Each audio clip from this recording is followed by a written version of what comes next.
You wake up on June 5th, 1944, not knowing it's the last morning you'll ever be a soldier instead of a prisoner.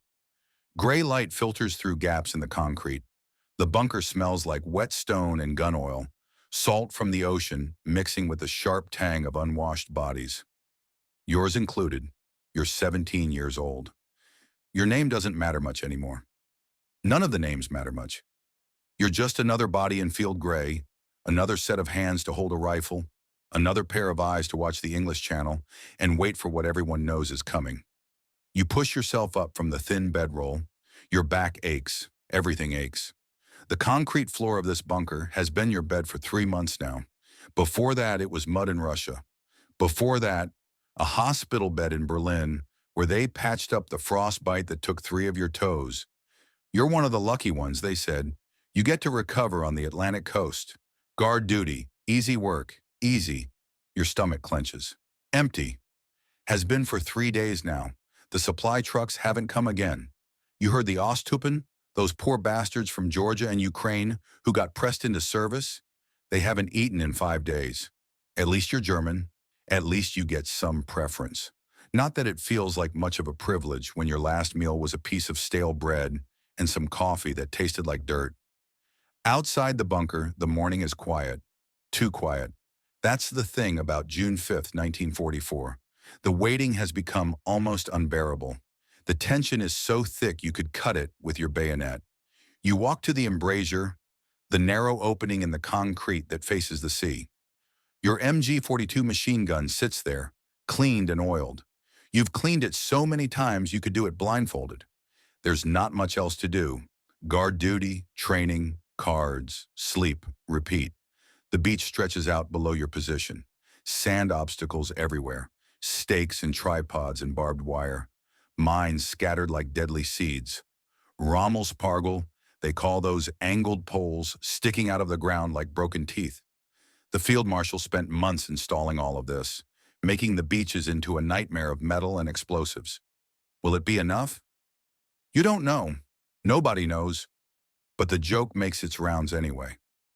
You heard Mueller tell it yesterday. If you see a black plane, it's British. If you see a white plane, it's American. If you see nothing at all, it's the Luftwaffe.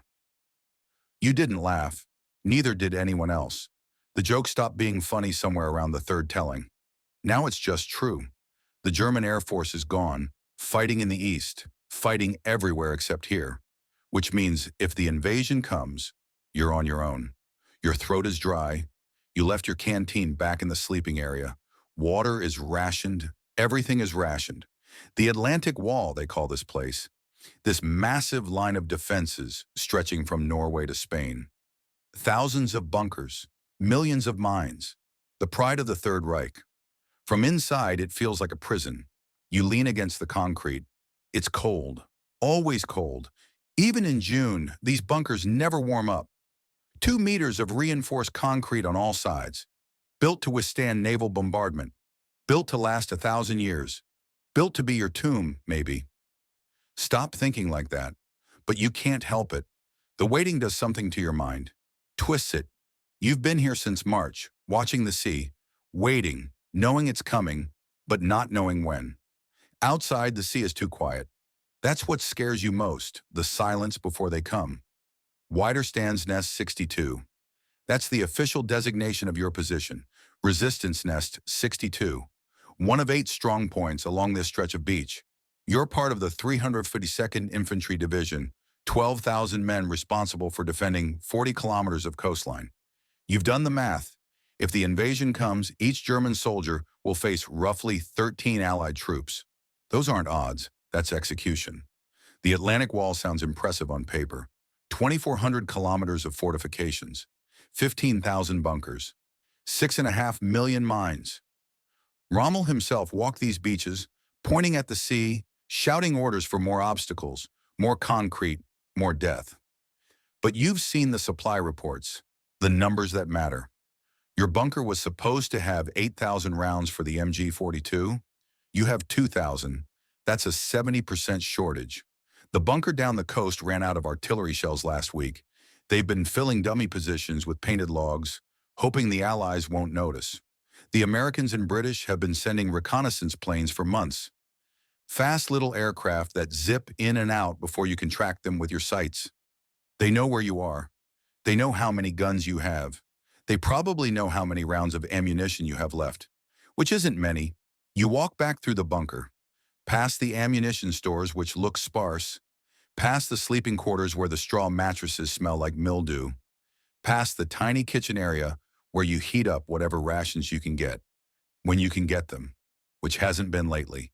Your stomach growls, you ignore it. You've gotten good at ignoring it. Footsteps behind you. You turn. It's Klaus, the older guy, maybe 30, ancient by your standards.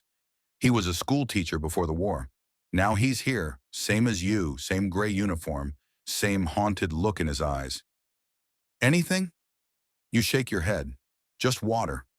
He moves to the other embrasure, peers out. The sea is choppy today. Gray waves under gray sky. It rained earlier. The weather has been terrible. Too rough for an invasion, everyone says. They won't come in this. Too dangerous. The seas are too rough. You don't answer. You've heard this before every day for the past month. They won't come yet. The weather is bad. The tides are wrong. Too early in June. And yet the tension doesn't ease. If anything, it gets worse. Because somewhere deep down, you all know. You can feel it. Something is about to break. Klaus pulls out a cigarette. His hands shake as he lights it. You watch the flame flicker. It takes him 3 tries. My hands. They've been doing this for weeks now. He's not the only one. You've seen it in everyone. The way Miller flinches at loud noises. The way young Becker, who's only 16, cries in his sleep. The way Sergeant Hoffman drinks himself stupid every night on whatever alcohol he can scrounge. This waiting is killing you all, just in a different way than bullets would. The Osttypen are in the bunker next to yours. You can hear them sometimes speaking in languages you don't understand. Russian, Georgian, Polish. Men who were prisoners of war, given a choice. Fight for Germany or stay in the camps. Some choice. They're not soldiers, not really. Half of them don't even have proper weapons. Old French rifles, captured Czech guns. Whatever the Wehrmacht could scrape together. And they sure as hell don't want to be here. You see it in their faces. They're just waiting for a chance to surrender. You don't blame them. Hell, part of you understands. This whole thing, this Atlantic Wall, it feels like a bluff. Rommel called it that himself, you heard. A bluff for the German people more than the enemy.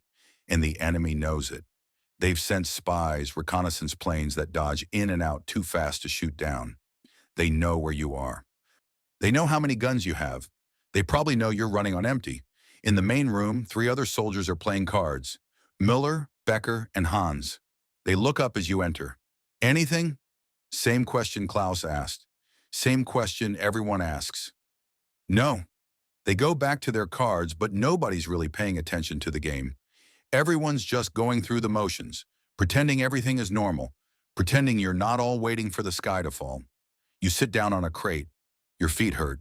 The missing toes throb in the phantom way they do when it's damp, which is always. This close to the ocean, everything is damp.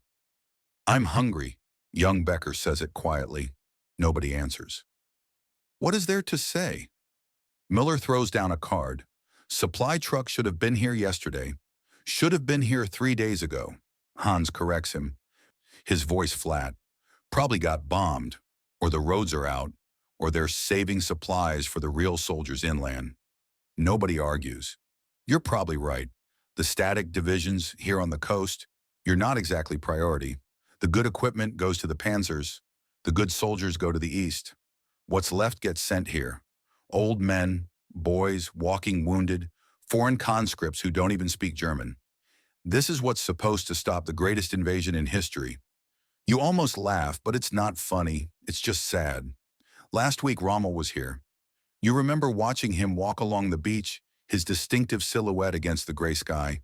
The Desert Fox himself, legendary commander of the Africa Corps, now tasked with defending Fortress Europe.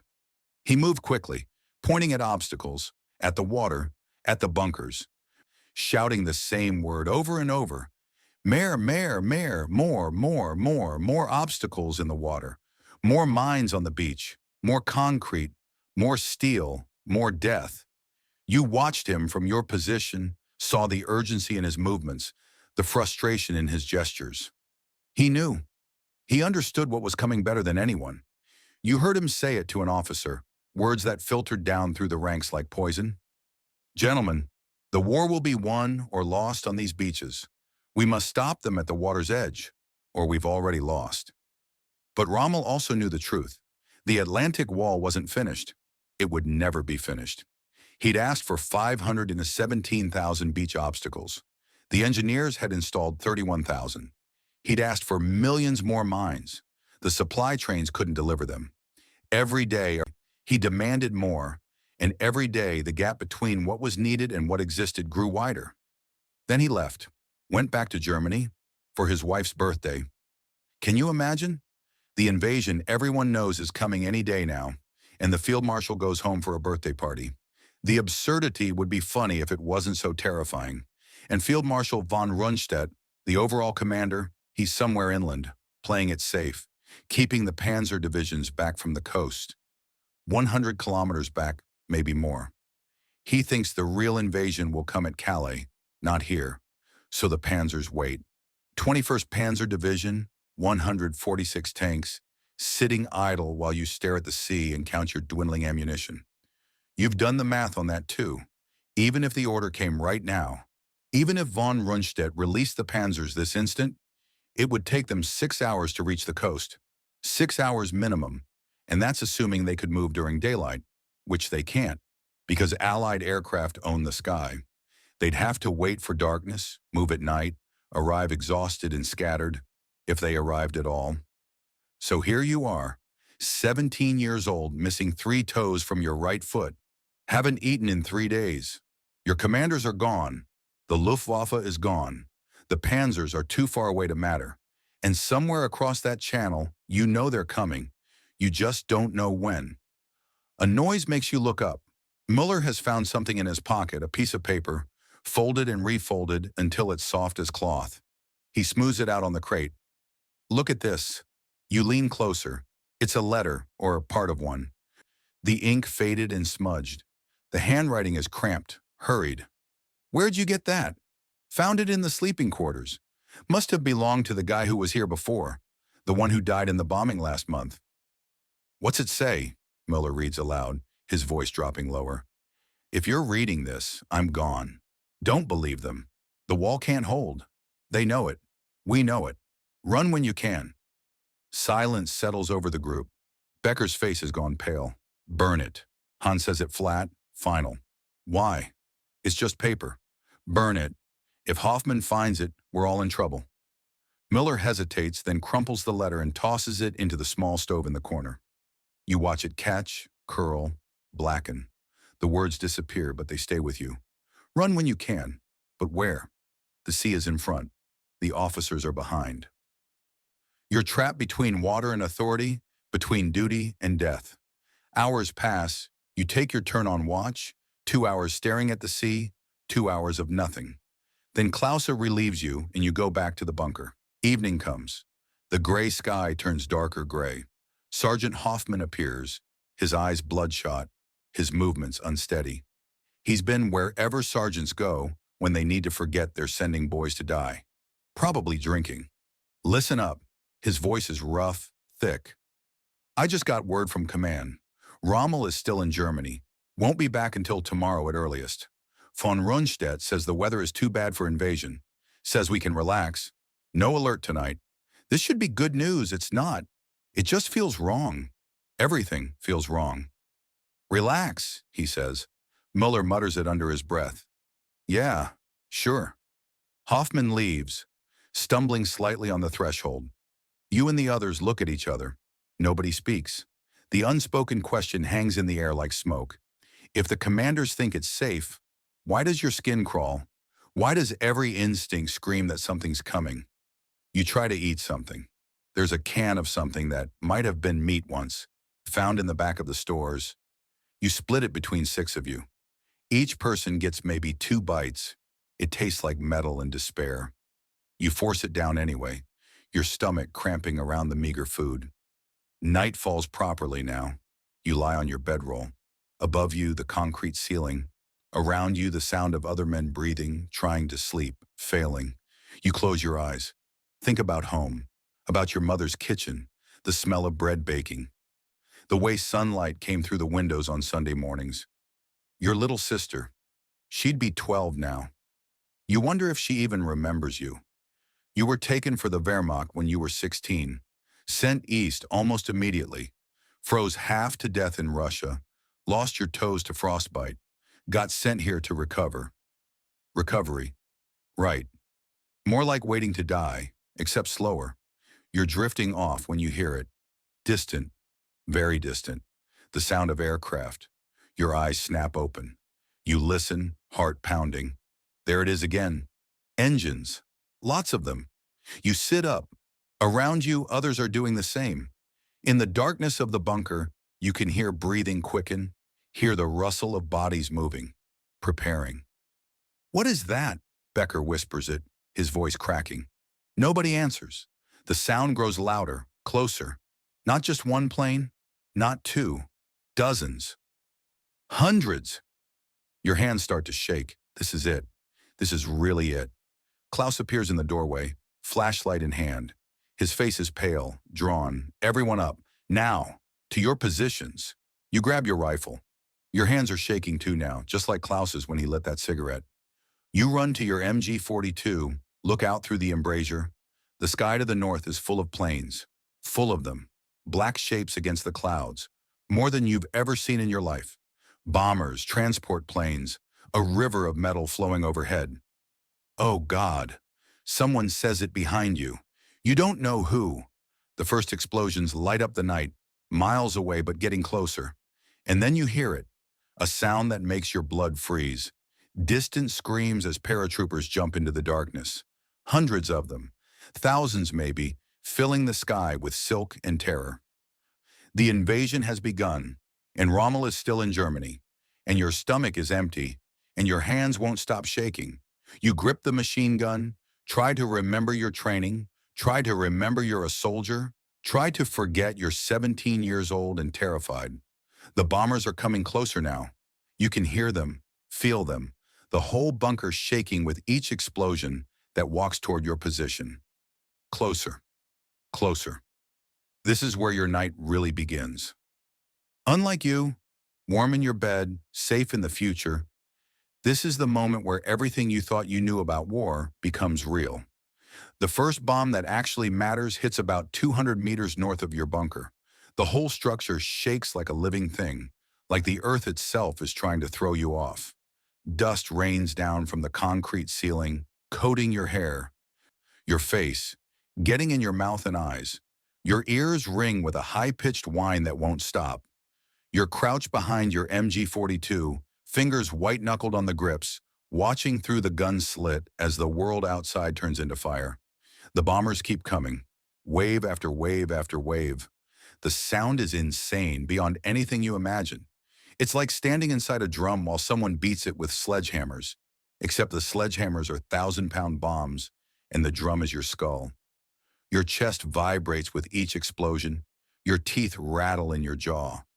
You can feel it in your bones, in your organs, a percussion that reaches inside you and shakes everything loose. Klaus is shouting something. You can't hear him. Can't hear anything except the bombs and the ringing in your ears that cuts through everything like a knife. Another explosion, closer this time, and the bunker rocks sideways. You grab the gun mount to stay upright. Somewhere behind you, glass shatters.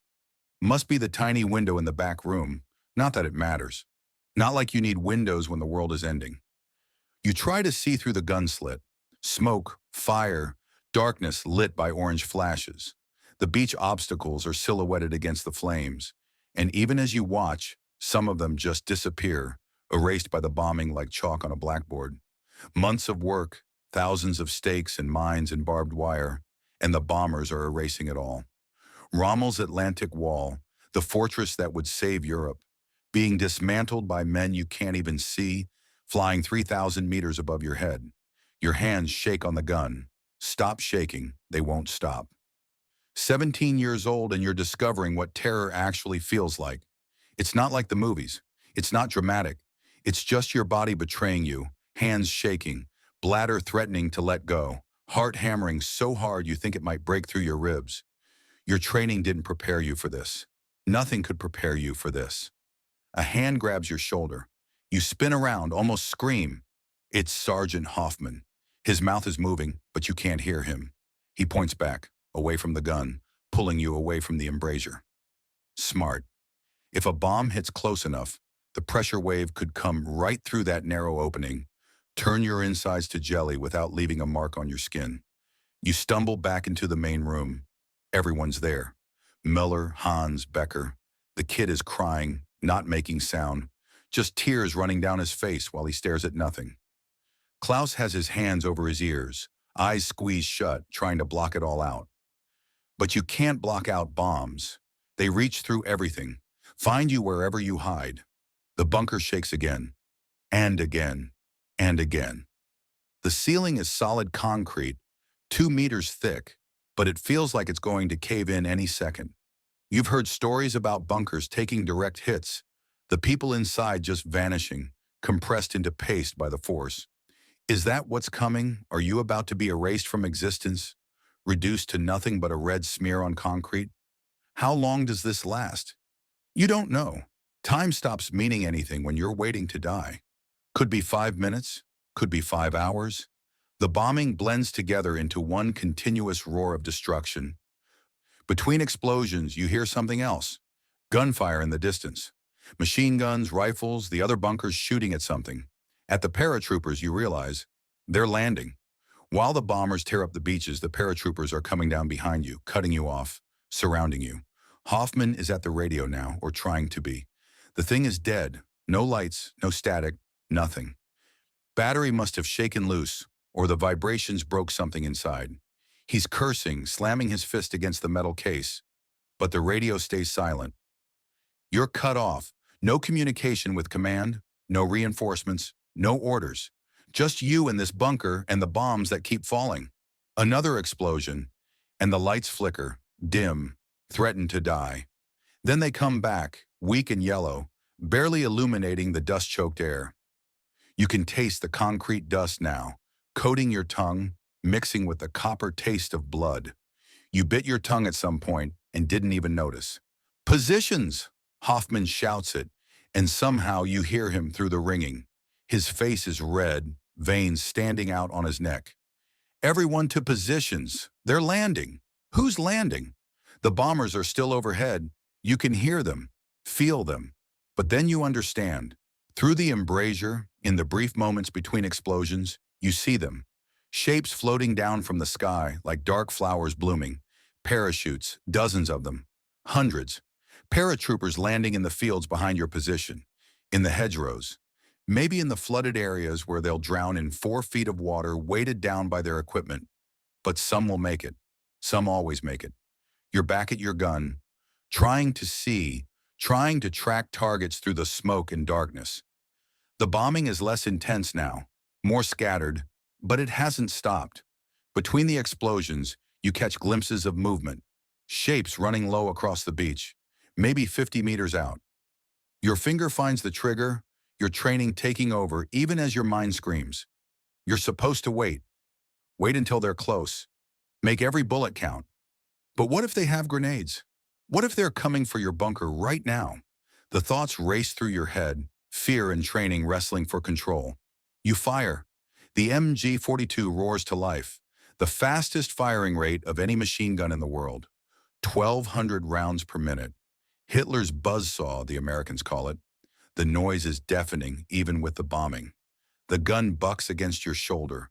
Spent casings spraying everywhere, clattering on the concrete floor like brass rain. The muzzle flash blinds you, white light filling your vision. You hold the trigger for maybe 3 seconds, maybe 90 rounds, then force yourself to stop, ears ringing worse than before, trying to see through the smoke from your own gun. Did you hit anything? You don't know. Can't tell. The darkness swallowed your tracer rounds, those special bullets that glow as they fly, meant to help you track your shots, but really just advertising your position to everyone with eyes. Might have been shooting at shadows. Might have been shooting at nothing. Your hands are shaking worse now, adrenaline and fear making your whole body tremble. Klaus appears next to you. He's got a rifle, peers out the other embrasure. I can't see anything. He shouts it, but it sounds distant, muffled through your damaged ears.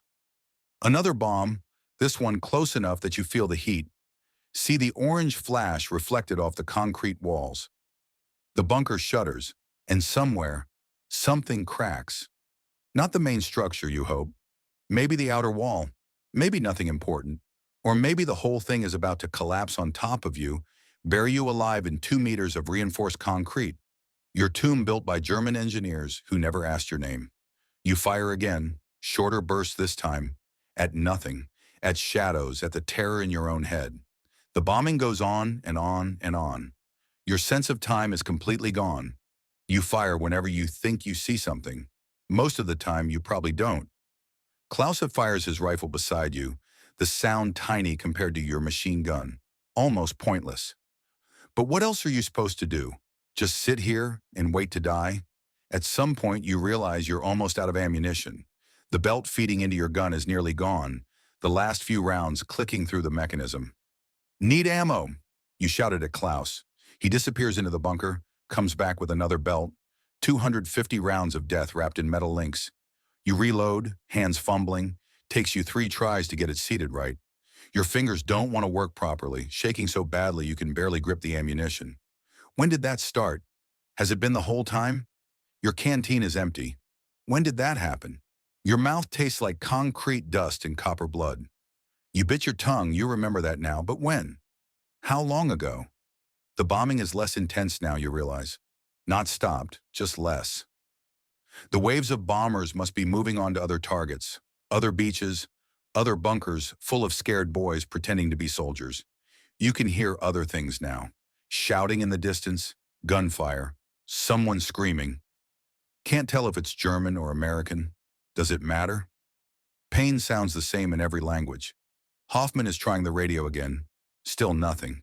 He's given up cursing at it, just sits there staring at the dead equipment like it personally betrayed him. Like if he looks hard enough, it'll spring back to life and tell him what to do. Young Becker is in the corner, still crying, but quieter now, tears leaving clean tracks through the dust on his face. Hans sits next to him, hand on the kid's shoulder, not saying anything because what would he say? It'll be okay? Nothing will be okay. Not tonight. Maybe not ever again. The night drags on. You fire at shadows, reload, fire at ghosts, see nothing, hit nothing, waste ammunition shooting into darkness.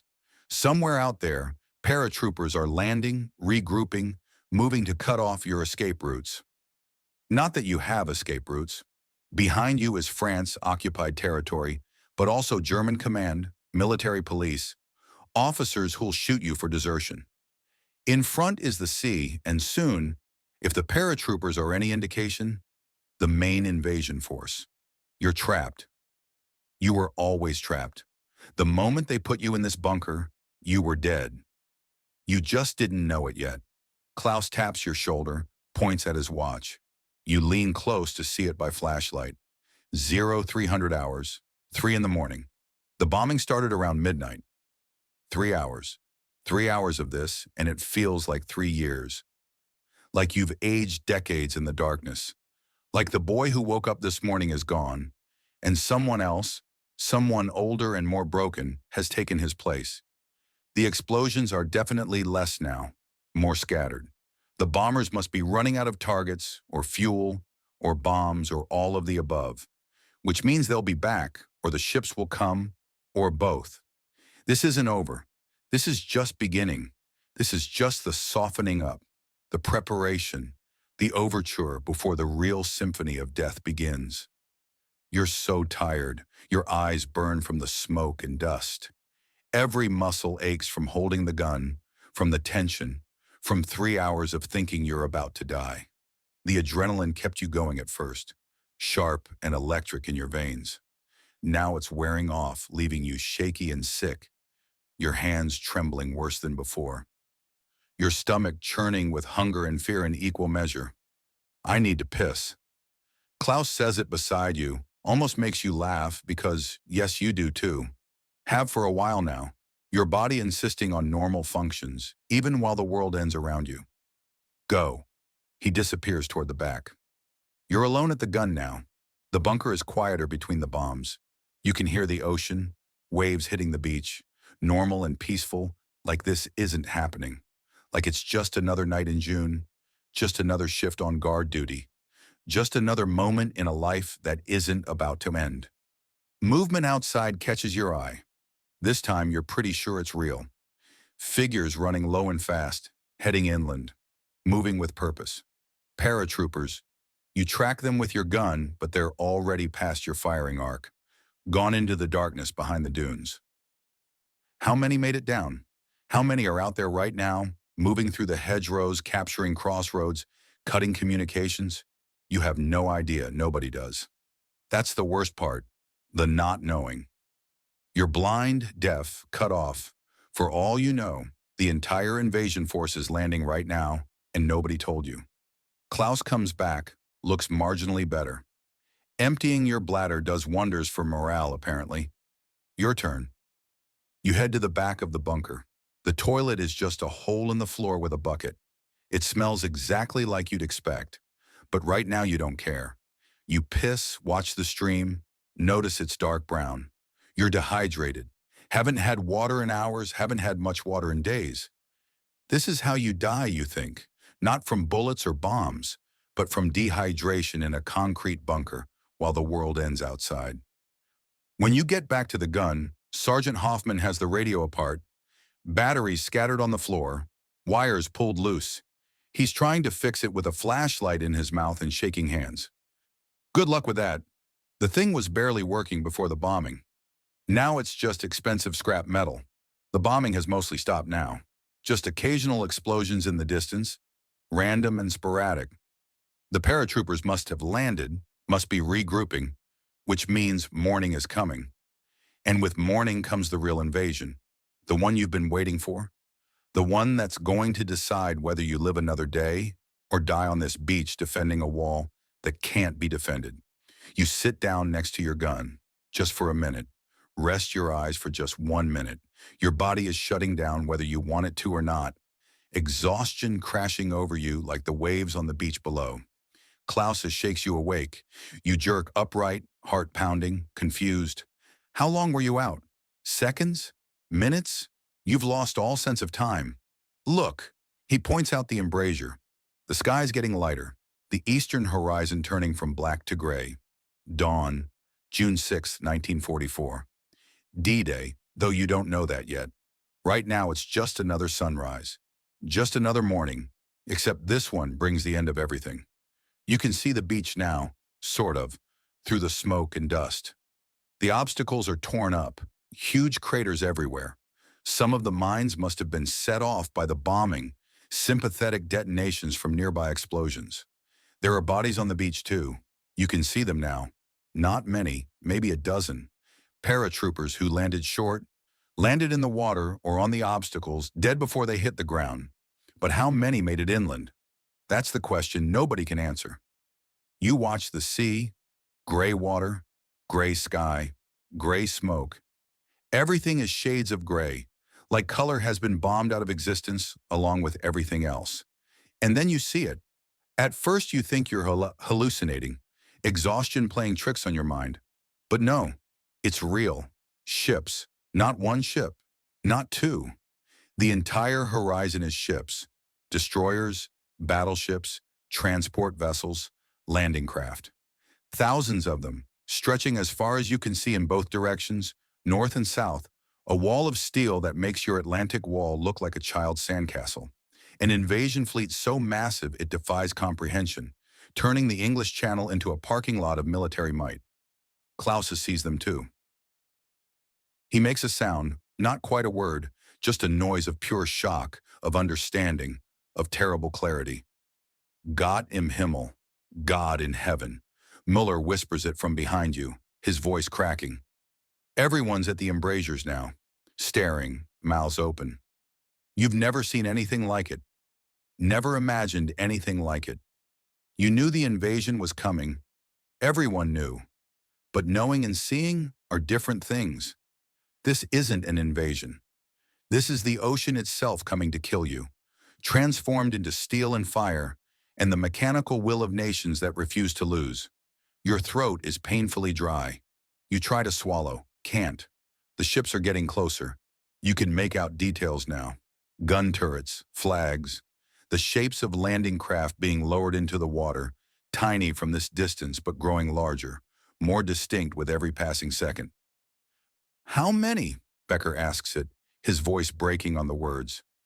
16 years old asking a question nobody can answer. Too many. That's how many. Way too many. The first naval gun fires. You see the flash from one of the battleships, a sudden bloom of orange light. Seconds later, the shell hits somewhere down the coast, in the explosion making the bombing look like firecrackers. Then another gun fires, and another. Within seconds, the entire fleet is firing, hundreds of guns all at once, shells screaming overhead, impacting along the beach and inland, walking fire across the landscape like the footsteps of angry gods. The bunker shakes worse than during the bombing. The world shakes. This is it. This is really it. You look at Klaus. He looks back. His face is white, drawn tight with fear that matches your own. The wall was lost. He says it quietly, barely audible over the shelling. He's right. You both know it. Everyone knows it. All those months of preparation, all those obstacles in mines and bunkers, all of Rommel's work, all of it means nothing. Not against this. Not against an invasion force so massive it turns the horizon into steel. You grip your machine gun because what else can you do? The ships keep firing. The shells walk up and down the coast, methodical, efficient, trying to destroy every defensive position before the landing craft reach the shore. One hits close enough that shrapnel pings off the bunker's exterior, the sound like hail on a tin roof, like death knocking politely before it kicks down the door. And then, through the smoke and fire, through the impossible noise, you see them. Landing craft. Dozens of them, hundreds maybe, coming straight at your beach, each one full of soldiers coming to kill you. This is where your night really ends and your morning begins. This is where you discover whether you're actually a soldier or just a terrified kid who wants his mother. Not like your warm bed right now. Not like the safety you have right here. This is the moment where everything changes, where the waiting ends and the dying begins, where the Atlantic wall meets the ocean of steel and discovers what happens when unstoppable force meets immovable object. Except you're not immovable. You're 17 years old with 2,000 rounds of ammunition and 3 days of hunger in your belly. You're a boy with a gun watching the end of the world sail toward him at 5 knots. And in a few minutes, maybe less, those landing craft ramps are going to drop and men are going to pour out into the surf, and you're going to have to kill them, or they're going to kill you. The light grows stronger, the ships grow closer, your hands find the gun grips again, fingers settling into the familiar grooves worn smooth by repeated use. Hoffman is screaming orders you can barely hear over the bombardment. Wait until they are on the beach. Wait, make every shot count. Your heart hammers in your chest. This is what you trained for. This is what all those months of waiting were about. But training didn't prepare you for the scale, for the terror, for the certainty that you're about to die. Training taught you how to work the gun, how to change barrels, how to clear jams. It didn't teach you how to watch an ocean full of ships sailing toward you with the specific purpose of your destruction. The landing craft get closer, closer, any second now. The ramps are going to drop, the men are going to come out, and you're going to find out who you really are. The bunker shakes, the shells scream overhead, the world is ending in noise and fire, and the gray morning light of June 6, 1944. And you are still alive to see it. The first ramp drops at 0630 hours. You see it through your gun sights, about 300 meters out. The front of the landing craft splashes down into the surf, metal grinding on sand and rock. Men pour out, and even from this distance, you can tell they're Americans by the helmet shape, different from British, distinctive, and wrong, and about to die. They're wading through chest-deep water, weighted down with gear, rifles held high, moving slow, too slow. The water drags at them, makes them targets, makes them victims before they even reach the sand. Fire! Hoffman screams it, and your finger is already squeezing the trigger.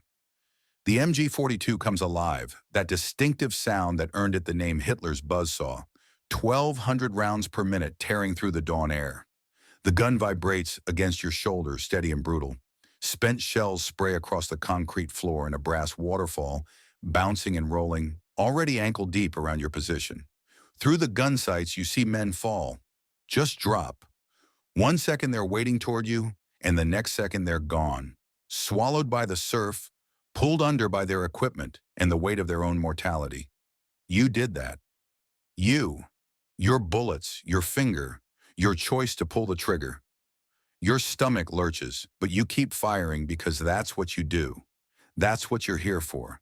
That's the only thing standing between you and the men who want to kill you. More ramps drop, more landing craft beach themselves. The shoreline is filling with them. Dozens visible now. Maybe hundreds up and down the coast. They just keep coming. How many bullets do you have? 2,000 rounds. Not enough. Never enough for this. Klaus is firing his rifle next to you, methodical and precise. Pick a target. Fire. Work the bolt. Pick another target. Fire. He's not shaking anymore. Neither are you. Something happens when the waiting ends, when it actually starts happening. Your hands steady. Your breathing evens out. Your body does what it's trained to do, even if your mind is screaming. The naval bombardment continues behind the landing craft, shells screaming overhead, impacting somewhere inland where the paratroopers must be consolidating their positions. The whole bunker vibrates with each shell passage, a continuous earthquake that never stops, never lets you forget that the world outside is trying to murder you in 1,000 different ways. Americans are making it to the beach now, throwing themselves behind obstacles, behind the steel hedgehogs and wooden stakes that Rommel spent months installing, behind the bodies of their friends. They're firing back, rifles cracking, bullets pinging off the bunker exterior with sharp, angry sounds. One bullet comes through the gun slit, misses your head by inches. You hear it hit the back wall with a crack like breaking bone. You duck, instinct, then back up. Keep firing. The belt feeds through the gun, rounds disappearing into smoke and distance. You're firing in controlled bursts like they taught you, 3 to 5 seconds. Give the barrel time to cool, maintain accuracy. Except they never taught you what it feels like to watch men die because of you. They never put that in the training manual. Mueller is at the other MG-42 now, both guns hammering, the noise inside the bunker climbing to levels that shouldn't be possible. Your ears are already bleeding from the bombing. You can feel the warm trickle down your neck. Doesn't matter. Nothing matters except the gun and the men in the water and keeping them from reaching the bunker. An explosion rocks the structure, bigger than artillery, tank round. The Americans brought tanks. You can see them now through the smoke. Sherman tanks wading through the surf on their own, somehow floating on inflatable skirts, mechanical miracles that shouldn't work but do. They're firing as they come, 75mm guns seeking targets, seeking your bunker, seeking you. Another round hits. Closer. The bunker shakes like it's been punched by God. Dust and concrete chips rain down. The lights flicker, threatening to die. Keep firing. Your ammunition belt runs out, the last round clicking through, and you reach for another. Klaus hands it to you without being asked. He stopped shooting, just feeding you ammo now. Smarter. Better to keep one gun going steady than two guns running dry. You reload fast, muscle memory taking over, hands moving on their own, threading the belt, closing the feed cover, charging the weapon. 5 seconds. Back on the gun. Back to killing. The beach is chaos incarnate. Bodies everywhere, Americans and the occasional German from positions further down the coast that got overrun. Americans taking cover, firing, moving forward in small rushes. Inch by inch, meter by meter. They're not stopping. You kill them and they keep coming. You watch a landing craft hit a mine, explode in a fountain of water and metal and parts of men. The water turns red, but the next craft comes in right behind it. And the next, and the next. They're everywhere. Becker screams it. He's at a rifle port, firing wildly, not aiming, just shooting into the smoke and hoping. He's right, though. The beach is packed now. Hundreds of Americans, maybe thousands. Hard to count when they're all moving, when you're trying to kill them, when your world has shrunk to the narrow field of view through a gun sight, and everything outside that rectangle might as well not exist. Your gun overheats. You can see the barrel glowing, red-hot metal, radiating heat you can feel on your face. Barrel change. Klaus knows what to do. You've drilled this. He grabs the spare barrel from the rack. You flip the latch, swing the receiver open. Hot metal hisses. Your gloves protect your hands, but barely. The heat is incredible, like grabbing a piece of the sun. New barrel slides in, locks. 30 seconds maybe. Feels like forever. Back on the gun. Something changes. You feel it before you see it. The Americans aren't just huddling behind obstacles anymore. They're organizing, forming into small units, moving with purpose and coordination. These aren't scared conscripts. These are soldiers. Real ones. Trained, experienced, professional. And they're coming. A group makes it to the seawall, directly below your bunker. You can't see them anymore. Can't shoot them. They're in the dead zone, the area your guns can't reach. That's bad. That's very bad. That's how bunkers fall. Grenade! Someone screams it. The explosion is muffled outside the bunker but close. The Americans are trying to find a way in, trying to locate the doors, the weak points. They're doing what they trained to do, what their officers taught them. Find the bunker, neutralize it, move on. Hoffman is screaming into the radio again. Still broken. He's screaming at nothing, demanding reinforcements that won't come, reporting positions to headquarters that isn't listening. His voice is raw, cracking. He's losing it. You keep firing. What else can you do? The Americans below are doing something. You hear metal scraping, tools working. They're trying to get at the gun ports, trying to block them or blow them open. You hear voices, English words you don't understand. Commands being shouted, fire blooms through the embrasure, a flamethrower. Liquid fire spraying into the bunker, splashing against the far wall, against the ceiling. Napalm, jellied gasoline that sticks to everything it touches and burns at temperatures that melt steel. You throw yourself backward, away from the gun, away from the opening. The heat is incredible, beyond anything you felt.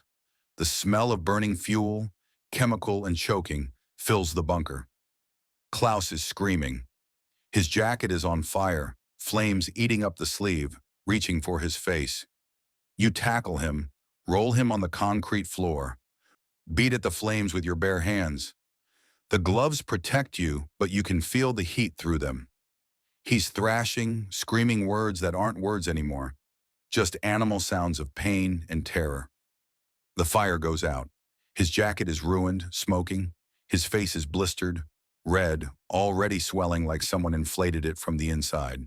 But he's alive, breathing, making sounds. Water. He gasps it. You grab a canteen, maybe 2 sips left in the bottom. You give it all to him. He drinks, coughs, his hands shaking again. Worse than before.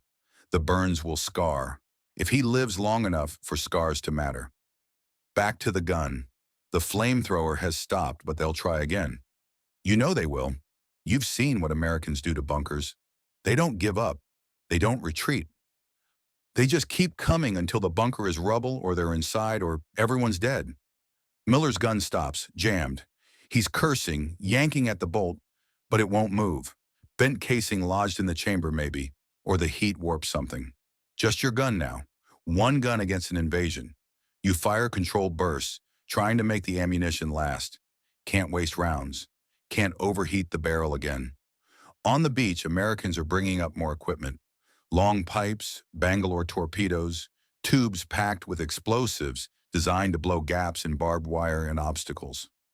Your bullets can't stop that. You can kill men, but you can't kill metal pipes. Another tank round hits. This one punches through the outer wall, doesn't penetrate the bunker completely, but the impact makes your teeth hurt, makes your vision blur. They're targeting your gun position specifically. The muzzle flash gives you away every time you fire. But if you don't fire, the Americans will overrun you in minutes. No good choices, Never any good choices. You fire. The Bangalore detonates, a massive explosion that makes your ears ring in a new frequency. A section of barbed wire just disappears, gone, erased. Americans pour through the gap. Closer now, much closer. You can see their faces through the smoke. Young faces, scared faces, determined faces. Just like you. You fire. They fall. More come. We have to fall back. Hans shouts it, his voice high and panicked. We have to get out of here. Hoffman rounds on him, face purple with rage or fear or both. Fall back where? This is our position. We hold. We're going to die here. Then we die. Those are our orders. You keep firing. Let them argue. Doesn't change anything. Doesn't change the Americans coming closer. Doesn't change the ammunition running low. Doesn't change the fact that you're 17 years old and watching the last minutes of your life tick away in tracer rounds and explosions. A white phosphorus grenade comes through the gun port. You see it, and time does that thing where it slows down, where everything becomes crystal clear. The grenade hits the floor, bounces once, rolls toward the center of the bunker. White phosphorus. Willie Pete. The stuff nightmares are made of. Burns at 5,000 degrees, burns through metal, burns through bone. Can't be extinguished with water. Phosphorus. You scream it and everyone runs, scrambling back as far as you can get in a bunker that's only 10 meters across. The grenade detonates, white smoke everywhere. Billowing, filling the space. Burning pieces scatter, land on the floor, on equipment, on flesh. Becker is hit. A piece the size of your thumb lands on his shoulder, burns through his uniform instantly, into his skin, into the muscle underneath. He's screaming, screaming like nothing you've ever heard, a sound that doesn't seem like it could come from a human throat. Pure agony given voice. You grab him, try to brush it off. Can't. The phosphorus sticks, burns, won't stop burning. That's what it does. That's what it's designed to do. Klaus tries to smother it with cloth. Doesn't work. The chemical burns through everything, unstoppable, relentless, eating Becker alive while he screams and screams and screams. No, no, no, no. You grab your knife. You know what has to be done. You've heard about white phosphorus. It burns until there's nothing left to burn. The only way to stop it is to cut it out. Remove the fuel. Save what you can. You hold Becker down. He's thrashing, strong for a kid, terror giving him strength. Klaus grabs his other arm. Muller holds his legs. 16 years old and 3 grown men have to restrain him while you do what comes next. You cut. Fast. Deep.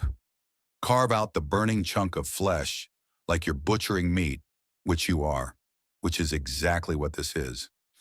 Becker's screams hit a pitch you didn't know humans could reach. The knife goes through skin, through fat, through muscle. Blood everywhere, hot and red and wrong. You're crying. You don't remember when that started, but tears are running down your face, mixing with the concrete dust and the smoke. The phosphorus chunk falls to the floor, still burning, still smoking.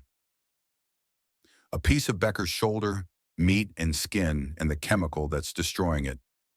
Becker passes out, shock taking him somewhere. His mind doesn't have to process what just happened. Blood pours from the wound, so much blood. You rip off part of your shirt, press it to the hole in his shoulder. Try to stop the bleeding. Your hands are covered in his blood. 16 years old. This is what you've been reduced to. Butchering children to save them from burning alive. An explosion rocks the bunker. Bigger than artillery.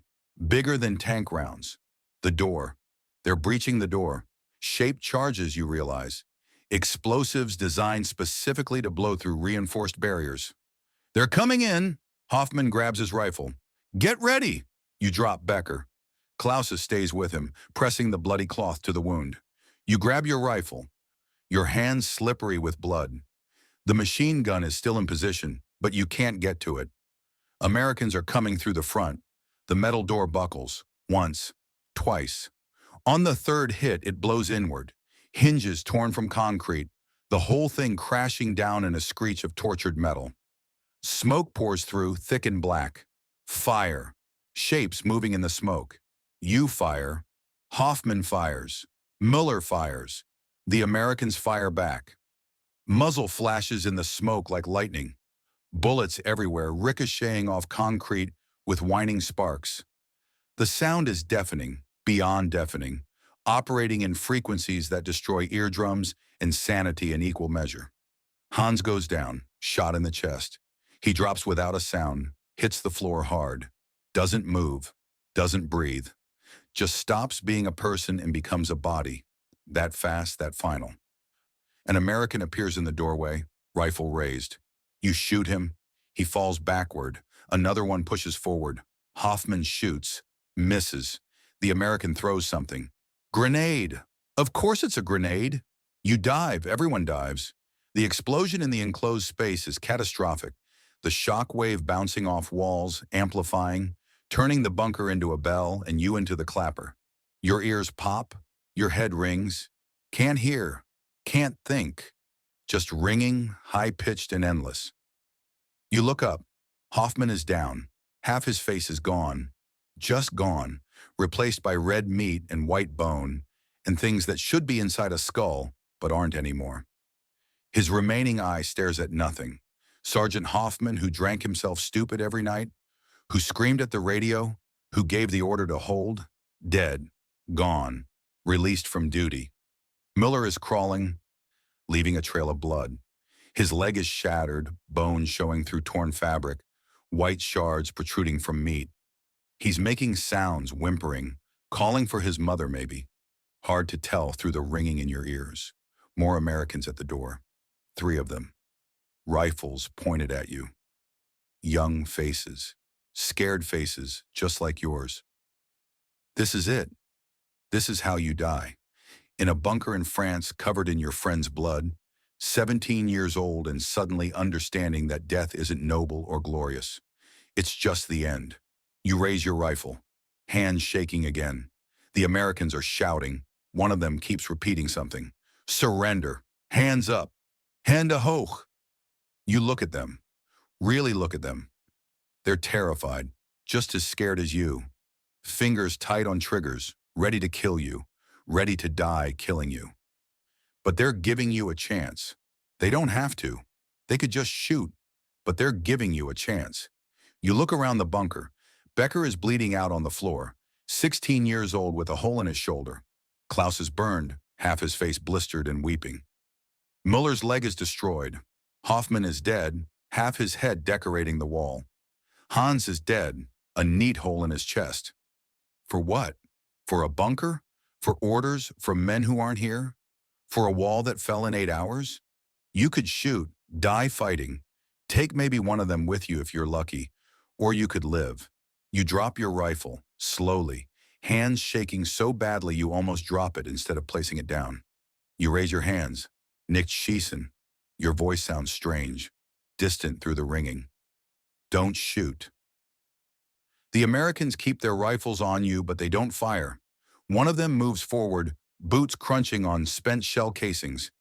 He kicks your rifle away, pulls you to your feet. Rough, scared. His hands shake when he pats you down for weapons. He finds your knife, the knife with Becker's blood still on the blade. He sees it, looks at you. His eyes ask questions, his mouth doesn't. You have no answers. He pushes you toward the door. Outside, the sun is fully up now, burning through the smoke. June morning should be beautiful. The beach is carnage. Bodies everywhere, American and German. Burning tanks, destroyed landing craft, craters full of seawater and fuel oil. But more Americans keep coming. More and more. An endless tide. Unstoppable. You were right. The wall was lost. It was lost the moment those ships appeared on the horizon. Maybe it was lost long before that. Maybe it was lost the day Germany invaded Poland, invaded Russia, thought it could fight the whole world and win. They march you down the beach, past dead Americans, past dead Germans, past crying wounded men in both uniforms. An American medic is working on Becker. They brought their own medics. They're treating German wounded. Why? You don't understand. You were just trying to kill them.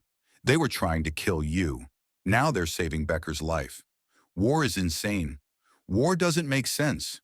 War is young men killing young men, while old men watch from safety and call it glory. An American soldier offers you water. You take it. Drink. It's the best thing you've ever tasted, cold and clean and carrying the faint taste of whatever chemical they use to purify it. Your hands are still covered in Becker's blood. You sit on the beach, hands on your head, surrounded by other German prisoners, some from your bunker, some from other positions up and down the coast. All of you staring at the ocean, at the impossible number of ships, at the army that just landed on your beach and swept you aside like you were nothing. You were defending the Atlantic Wall, the pride of the Third Reich, the fortress that would stop any invasion. You lasted 8 hours, from midnight bombing to 0830 surrender. 8 hours. That's all the Atlantic Wall bought. 8 hours of delay. Your stomach cramps. When did you last eat? 4 days ago. The American guard notices, says something you don't understand, comes back with a ration bar, tosses it to you like you're feeding animals at a zoo. You eat it anyway. Chocolate. Real chocolate. The Americans feed their prisoners better than Germany feeds its soldiers. You want to laugh, but you're too tired. Want to cry, but you're empty. You just sit there, hands bloody, ears ringing, alive. Unlike Hoffman, unlike Hans, unlike the warm bed you'll never take for granted again. More prisoners arrive as the morning wears on, more bunkers overrun, the Atlantic Wall falling, position by position, strong point by strong point, and you sit there watching, understanding that you're seeing history happen, watching the beginning of the end. A prisoner sits down next to you, older guy, maybe 25, bandage wrapped around his head, blood seeping through. His hands won't stop shaking. Omaha, just that one word. You look at him. I was at Omaha Beach. Wider stands nest 62. You don't respond, don't know what to say. He continues anyway, voice flat and dead. Right above the beach, perfect position, perfect fields of fire. We had everything, MG-42s, artillery, mines. He stops, stares at his shaking hands. We killed so many. The water turned red, actually red, bodies stacking up on the sand. His voice drops to a whisper. And they just kept coming, wave after wave. We couldn't stop them. We killed hundreds. And it didn't matter. You understand. That's your story too. That's everyone's story. Killing and killing and killing, and it not mattering because the Americans have an ocean of men and you have empty bunkers and dying children. The guy's name is Werner. He tells you about 9 hours of fighting, about changing gun barrels 4 times because they melted, about Americans climbing over their own dead to reach his position, about finally being flanked, about realizing they weren't winning, just dying slower. More prisoners join. A kid named Stefan from Gold Beach, limping on a wounded leg. An older sergeant from Juno Beach, missing 2 fingers, talking about Canadians pushing 3 miles inland by noon. A Luftwaffe mechanic from Sword Beach who hid in a cellar and never fired a shot. An Osttypen soldier, Georgian, who makes explosion sounds and holds up 2 fingers. 2 of us left from his whole unit. He shows you a photograph, a woman and 2 children, his family. He just wants to go home. Don't you all? The stories pile up like bodies. Utah Beach fell by noon. Omaha Beach, the hardest, fell by evening. All 5 beaches secured in one day. The Atlantic Wall, Germany's impregnable fortress, fell in hours. Rommel wasn't even there. He was in Germany, celebrating his wife's birthday. Von Rundstedt thought it was a feint, kept the panzers back. Hitler was asleep, nobody dared wake him. 3 command failures, all at once. You were abandoned before the first shot. Werner laughs. That dead laugh, no humor in it. You know what my lieutenant said right before we surrendered? He said Rommel was right. We had to stop them on the beaches. Now it's too late. Too late. That's the phrase that keeps repeating. Too late for reinforcements. Too late for the panzers. Too late for Germany. Too late for all of you. An American brings food, rations. They distribute them to prisoners. You get 1, canned meat and crackers and more chocolate. You eat. Your stomach cramps at first, not used to food, but then it settles. 4 days without eating. Now you're a prisoner and the Americans feed you. Germany couldn't feed its own soldiers, but the enemy can feed its prisoners. What does that tell you about this war? Stefan is crying quietly next to you, tears running down his face. My brother. He's in the Panzers somewhere inland. I don't know where. Don't know if he's alive. The sergeant with missing fingers puts a hand on Stefan's shoulder. Says nothing. Just sits with him. You all sit together. Enemy soldiers who are now just soldiers. Just men. All defeated by the same ocean of steel. The afternoon sun climbs higher. The beach is quieter now. The Americans have moved inland, following the breakthrough, pushing toward objectives you can't see. The war is moving on, leaving you behind, just like that. The war that consumed you, that defined you, that made you into a killer and a victim in equal measure, has moved on. You're obsolete. Defeated, irrelevant. American guards start organizing prisoners into groups, getting ready to move you somewhere. A holding area, probably. You stand up, legs stiff from sitting. You've been here for hours without noticing time passing. Werner stands too, still shaking somewhere else in his mind. Stefan limps to his feet. The Georgian soldier carefully folds his photograph, puts it back in his pocket. You line up with the others. Hands on heads, American guards with rifles marching you off the beach. As you walk, you see the scope of it. The landing. Thousands of vehicles, mountains of supplies, tens of thousands of soldiers, all pouring inland like water from a broken dam. This isn't just an invasion. This is an army. A whole army, and behind it, more ships bringing more. Germany can't stop this. Everyone knows it now. The question isn't if Germany will lose. It's when, and how many more will die before it's over. You walk past your bunker, the one you defended. Hoffman died there. Hans died there. Becker nearly died there. The concrete is pockmarked with bullet impacts, scorched black from the flamethrower. The door hangs twisted on broken hinges. Your MG-42 is still in position, abandoned, pointless now. For what? For 8 hours of delay? That's all the Atlantic Wall bought. 8 hours. They march you inland, away from the beach, away from the bodies and the burning vehicles and the unstoppable invasion. You're alive, somehow, against odds that should have killed you 10 times over. You're alive, and that has to count for something, unlike Hoffman, unlike Hans, unlike the warm bed you'll never take for granted, the safety you'll spend the rest of your life being grateful for. The war continues without you. Somewhere out there, Germans and Americans are still fighting, still dying, but not you. Not today. Today you walk. Today you survive. Today you carry Becker's blood under your fingernails and Hoffman's death behind your eyes and the weight of 8 hours that changed everything. You're 17 years old. You've killed men whose names you'll never know. You've watched friends die for a wall that couldn't hold. You've discovered that war isn't about glory or honor or defending your homeland. War is about which side can afford to lose more men, and your side can't. The sun beats down. Your throat is dry again. Your feet hurt. Your ears ring. You keep walking because that's all there is now. Walk and survive and try not to think about how the boy who woke up yesterday morning in that bunker is gone. He died somewhere between the bombing and the surrender. Someone else is walking in his body now. Someone older. Someone who understands things he wishes he didn't. The Americans put you in a field. Just grass and mud. Nothing special. Except now it's surrounded by barbed wire and guards. Hundreds of German prisoners already here. More arriving every hour.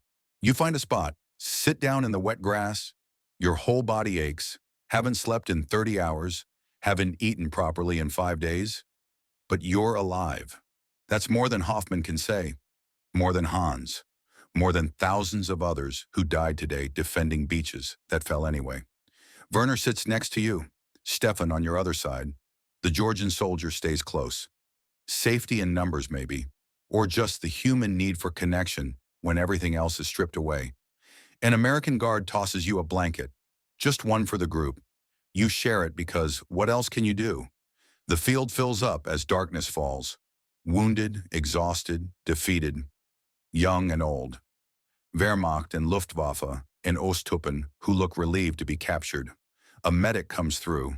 American. Red Cross on his helmet. Checking wounds, handing out painkillers, treating enemy soldiers with the same care he'd give his own. He looks at your hands, at Becker's blood still dried in the creases. Asks you something in English. You shake your head, not your blood. He nods. Moves on. Night falls on June 6, 1944. D-Day. The day the Atlantic Wall fell. The day you became a prisoner. The day everything changed. You lie back on the grass. Stare at the sky. Stars coming out. Same stars that shone over the bunker last night when you thought you were about to die. You didn't die. You survived. And tomorrow you'll wake up and the war will still be happening. But without you. That should feel wrong. Should feel like cowardice or failure. But all you feel is tired. So tired. And grateful in a strange way. Grateful for surrender. Grateful for American chocolate. Grateful for grass under your back instead of concrete.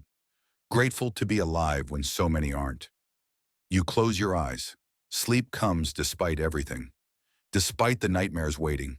Despite knowing that Hoffman's face will haunt you forever. That Becker's screams will echo in your head for years. That you'll never forget the weight of the knife cutting into his shoulder. But tonight, exhaustion wins. Tonight, you sleep. Tomorrow will bring new horrors, new uncertainties, new ways to survive in a world where you're no longer a soldier defending an impossible wall, but a prisoner waiting to discover what comes after defeat. Morning comes cold and gray. You wake up stiff, every muscle screaming protest. Sleeping on wet ground will do that, turn your body into a collection of aches and pains, mapped out in flesh and bone. Stefan is already awake next to you, staring at nothing. His leg looks worse in daylight, the bandage soaked through with red and yellow. Infection setting in. You've seen it before in Russia, seen what happens when wounds don't get proper treatment. Werner didn't sleep at all. You can tell. He's sitting exactly where he was last night, same position, eyes fixed on his hands. The shaking has slowed, but his lips move constantly, silently counting something only he can see. 9 hours on that gun at Omaha. You wonder if he's still there in his mind, still firing, still watching Americans die by the hundreds while more keep coming. The Georgian soldier is gone. You notice it suddenly, a gap in the small circle you'd formed. He was here last night. Now he's not. Maybe they moved him to a different section, separated the Osttuppen from regular Wehrmacht. Maybe he's on his way to England, to a ship that'll take him to a POW camp where he'll wait out the war, dreaming of that photograph, that woman, those children. American guards bring breakfast. Not much.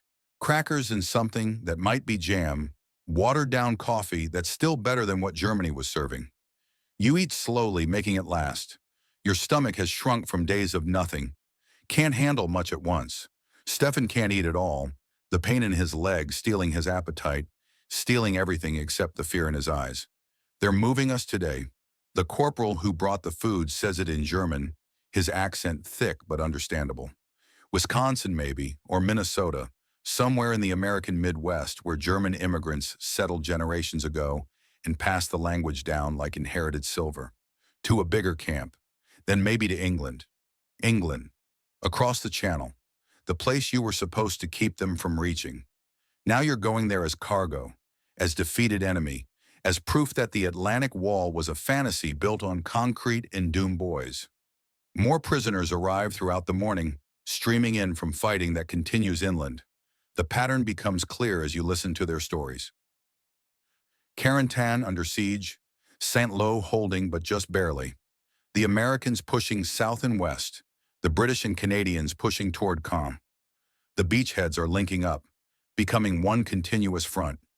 In 6 days, the Allies have landed 326,000 men, 54,000 vehicles, 104,000 tons of supplies.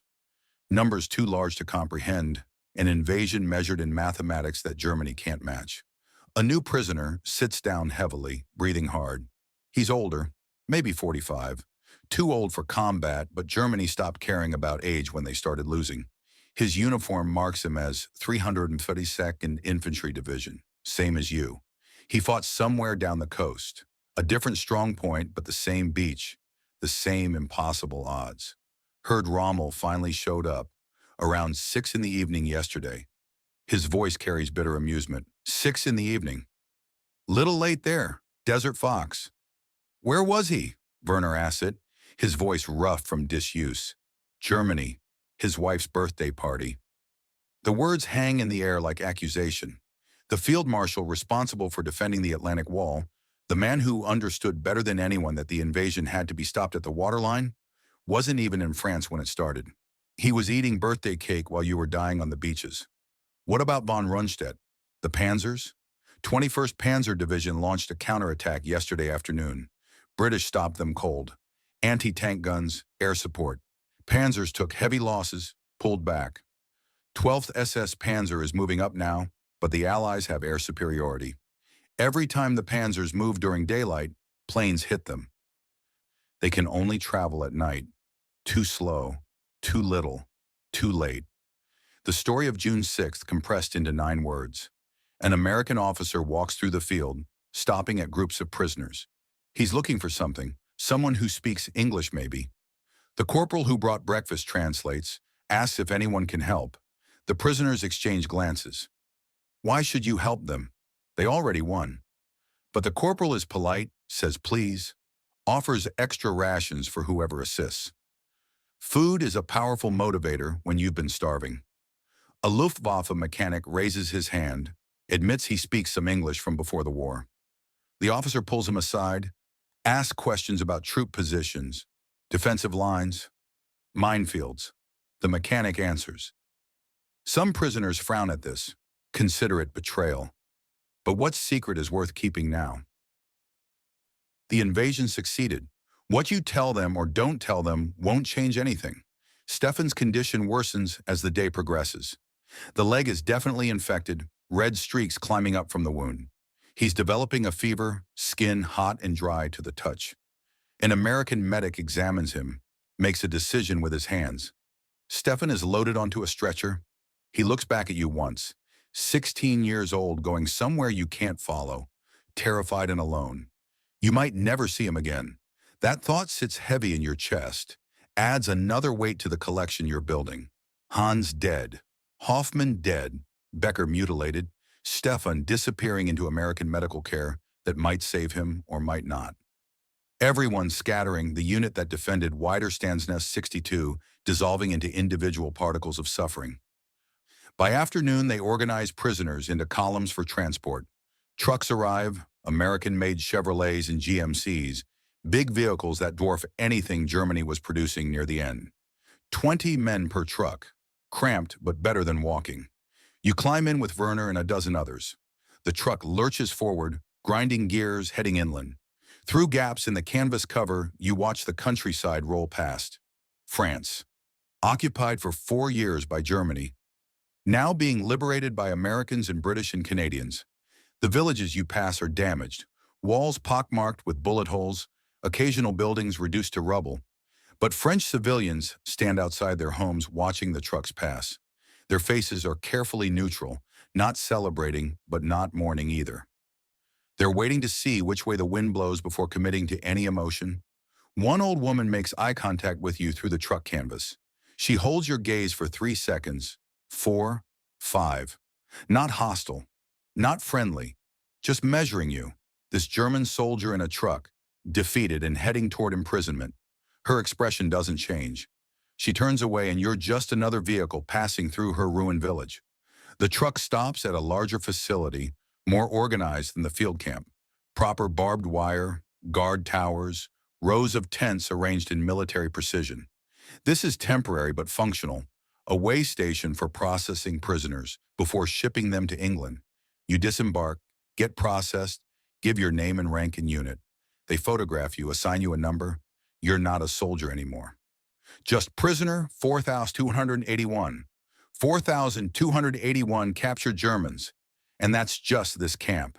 There are others up and down the coast, filling with defeated defenders of the Atlantic Wall.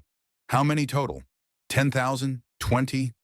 The fortress that was supposed to hold for weeks lasted hours. And the prisoners keep coming. The tent they assign you holds 10 men. Werner ends up with you, along with 8 others you don't know. They're from different units, different beaches, but everyone has the same story. Bombed, shelled, overrun. Some lasted 4 hours, some 8. One lasted until the next morning, June 7th, fighting through the night before ammunition ran out and Americans surrounded them. None lasted long enough to matter. You lie down on a cot, an actual cot, not concrete or mud. It has a thin mattress that smells of mildew and previous occupants, but you don't care. You're horizontal, off the ground. That's luxury enough. Your body doesn't wait for permission, just starts shutting down. Sleep takes you fast and hard, pulling you under before you can resist. The dreams come immediately. Hoffman's face exploding, Becker screaming while you cut into his shoulder, the knife in your hand, the blood, the smell of burning phosphorus.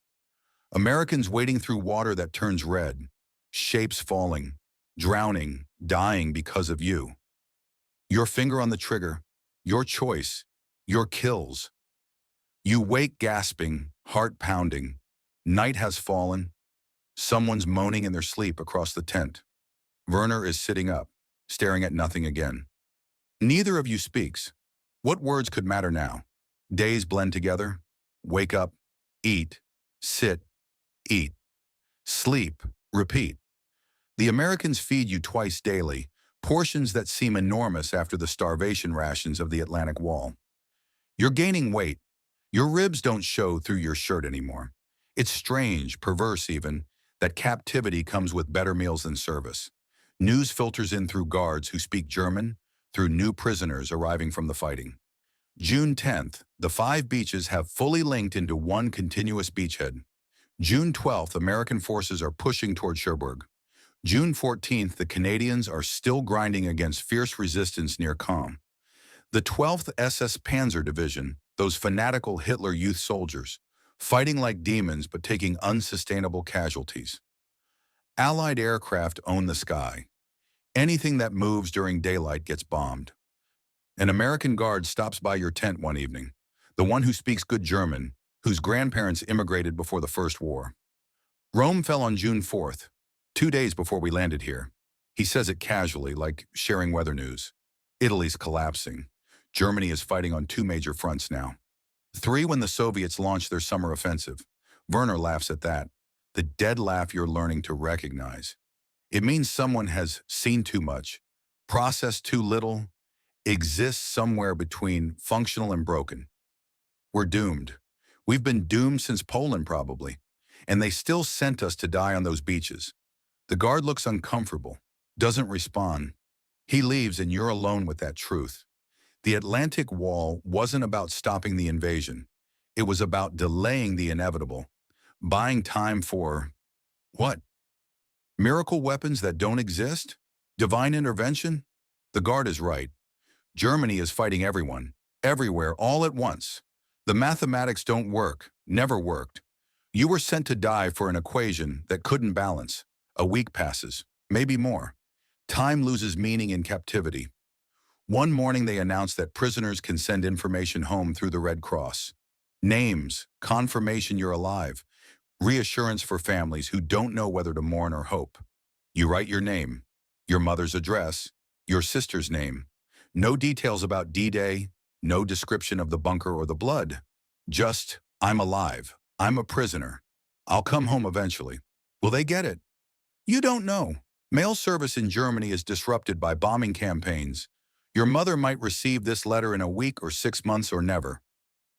She might already think you're dead, might have held a funeral with an empty coffin, might have moved past grief into acceptance.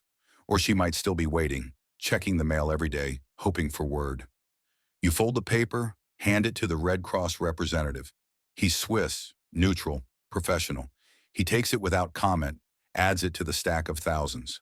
So many prisoners writing home. So many families waiting for news. The war measured not in territory or casualties, but in letters that might never arrive. Stefan never comes back. You ask about him, describe him to the guards. They check records, come back with news that lands heavy. The leg was too infected. They amputated it above the knee. He's in a hospital facility now, recovering if you can call losing a limb at 16 recovery. He'll survive the war with one leg, forever marked by 8 hours defending a beach that fell anyway. 16 years old, and he paid that price for nothing. For orders from men who weren't there. For a wall that couldn't hold. For a Germany that sent children to die rather than admit defeat. The tent is emptying slowly as prisoners get processed, categorized, shipped to more permanent camps. Some go to England. Some stay in France for labor details, clearing rubble and diffusing mines. The guards ask about your skills, your training, your physical condition. 3 missing toes mark you as damaged goods, unsuitable for heavy labor. You'll probably go to England, to a camp there, to sit out however long this war lasts. Werner is called for medical evaluation. He's gone for 2 hours, comes back with a small bottle of pills for sleeping, for anxiety. He stares at the bottle like it contains a foreign concept. They have medicine for this, for broken minds. America has medicine for everything, apparently. Do they work? Don't know yet. Supposed to take one tonight? He does. Sleeps through the night for the first time since D-Day. No screaming, no thrashing.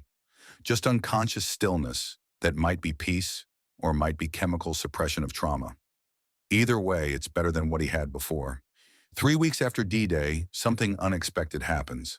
A guard tells you there's been a mistake in your processing, that you need to go back to a medical facility for verification of your injury. The missing toes need proper documentation before they can assign you permanent status. It doesn't make sense, bureaucracy rarely does, but you go. They transport you in a jeep, just you and a driver, heading back toward the coast. The driver doesn't speak German. You don't speak English. The ride passes in silence except for engine noise and wind. He drops you at a field hospital, points you toward a tent. You go inside, wait. A doctor examines your foot, the stumps where toes used to be, makes notes. Frostbite, he writes. Russia, you tell him, even though he doesn't understand. He nods anyway, universal language of medical professionals seeing familiar wounds. You're declared unfit for labor details. They'll send you to England next week. But you have 3 days of administrative limbo, 3 days where you're technically assigned to this facility, but not actually needed. The guards are lax here, focused on wounded men who need constant care. You could walk away and nobody would notice for hours. You don't run. Where would you go? Back to Germany through Allied-controlled territory? Impossible. Hide in France? For what purpose? The war is ending whether you participate or not, but 3 days of relative freedom, of being able to move beyond barbed wire, that's something. On the second day, you make a decision that surprises you. You're going back to Normandy, back to the beach, back to the bunker where Hoffman died and Becker screamed, and you pulled the trigger until your world ended. You need to see it again, need to understand if it was real or nightmare, need to face what you did there. You start walking, nobody stops you. A German prisoner in American custody, walking away from a field hospital toward the coast. It should be impossible, but war creates chaos, and in chaos, anything can slip through. You walk for 2 hours, following roads you remember from the truck convoy. A few vehicles pass, but none stop. To them, you're just another refugee, another displaced person in a France full of them. The beach looks different in late June sunlight. The obstacles are mostly cleared now, American engineers working efficiently to remove what took months to install. Landing craft still arrive regularly, bringing supplies, reinforcements, the continuous flow of material that armies need. But the fighting has moved inland. The beach is logistics now, not battlefield. Your bunker is still there, damaged but standing. Bullet holes pockmark the concrete. Scorch marks from the flamethrower blacken the walls around the gun ports. The door hangs twisted, metal warped by explosive breaches. But the structure survived. 2 meters of reinforced concrete, built to withstand naval bombardment, built to last 1,000 years. It did its job. The men inside didn't last 8 hours, but the bunker will stand for decades, maybe centuries, a monument to futility. You approach slowly. No Americans challenge you. They're busy with supply operations, don't care about one German prisoner visiting the scene of his defeat. You step through the broken doorway. Inside it's dark, smell of cordite and blood faded but not gone. The ammunition crates are empty now, anything useful salvaged. Your MG-42 is gone, taken as trophy or spare parts. But the positions are still there. The concrete embrasures, the floor still littered with spent brass casings that nobody bothered collecting. You stand where you stood on June 6th. Look out through the gun slit at the beach, the water, the horizon that birthed an invasion fleet. Try to remember what it felt like in those hours before dawn when you waited and didn't know if you'd survive the day. You didn't survive, not really. The person who stood here is dead. He died somewhere between the bombing and the surrender, between killing and being killed, between orders and conscience. Someone else is standing here now, wearing his body, carrying his memories, but fundamentally changed in ways that can't be undone. You sit down back against the wall where Hoffman died. The concrete is cold even in June. Always cold, eternal cold that seeps into bones and souls. And then something breaks inside you. Some dam you've been building since surrender, finally cracking under pressure. You cry. First time since it happened. First time you've let yourself feel all of it. The fear and pain and loss and waste. All those Americans drowning in the surf because you pulled a trigger. Hoffman's face gone. Hans dropping silently. Becker screaming while you cut into him. The phosphorus burning. The Americans giving you water. Stefan losing his leg. Werner counting kills that didn't matter.